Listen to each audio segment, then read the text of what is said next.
navigators, in this video we are going to be talking about equivalent fractions. Equivalent fractions are fractions that have the same value. They represent the same part of the whole. They are equal. Equivalent, you see part of equal, EQU, equal, equivalent, the fractions are equal. So they have the same size, equivalent fractions are the same size and are on the same point on a number line. So there's strategies to help us solve to find an equivalent fraction. The first one is make a picture. Then when you make a picture, it has to be the same size. So I did my example down here for making a picture. All of these rectangles are this exact same size. So when I divided it up, I have 1/2 here. The 1/2 is shaded in blue. This same shape that's here is divided into fourths. So we have 2/4. If you notice, the 1/2 and the 2/4 is the exact same amount shaded, which means they're equivalent. They are the same. They're covering the same area. They're the same size. If we go to the third rectangle, it was divided into eighths. 4/8 were shaded. If you notice, 4/8 shaded is the same as 2/4 and the same as 1/2. So 1/2 is the same as 2/4, which is the same as 4/8. We go to number 2, the second strategy. The second strategy is use a number line. I've already made my number line here, so we'll take up less time.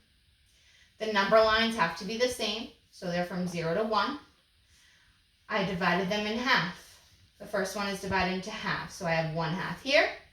I divided the second number line into fourths. 1/4, 2/4, 3/4. And then the third number line is divided into eighths. 1/8, 2/8, 3/8, 4/8, 5/8, 6/8, 7/8. If you notice, 1/2, 2/4, and 4/8 are all in a line,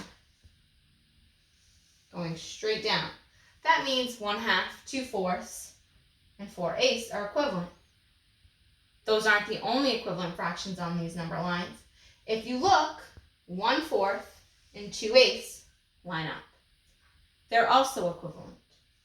And if we look at 3/4 and 6/8, they line up on their number lines, so they're also equivalent fractions.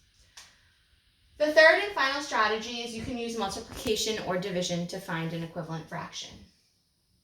When I look, I have 1/3 equals how many sixths? When I look, 3 times what number gets me to 6? 3 times 2 is 6, which means I have to multiply the top by the same thing. 1 times 2 is 2. 1/3 is equivalent to 2/6, so 1/3 is equal to 2/6. They are equivalent fractions. I already did the next one for us. 1/3 equals 4/12. To find what is equivalent, we multiplied by 4, the top and the bottom. Moving on, we have 1/4 equals how many 16ths? 4 times what equals 16? 4, 8, 12, 16. 4. So if I multiply by 4, I get 16. If I multiply the bottom fraction by 4, I need to multiply the top fraction by 4. 1 times 4 is 4. Looking at the bottom numbers, I'm going to use division, or you could switch it around to use multiplication, your choice.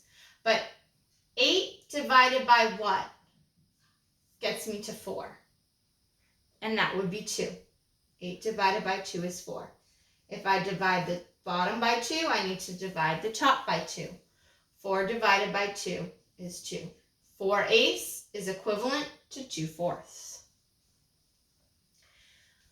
Looking at 4/10 is equal to how many fifths? I'm going to divide. If division is hard for me, I can say 5 times what number equals 10? That would be 2. So 5 times 2 is 10, or 10 divided by 2 is 5. Since I divided by 2 on the top, I need to divide on the bottom, I need to divide by 2 on the top. 4 divided by 2 is 2. We go to the next one. 36 divided by what equals 9? You could also say 9 times what equals 36. That would be 4. Since I divided the bottom numbers by 4, I need to divide the top numbers by 4. 4 divided by 4 is 1. Or 36 is equivalent to 1/9. You can use any of these strategies when you are trying to find an equivalent fraction. Find the strategy that works best for you. Good luck finding equivalent fractions this week.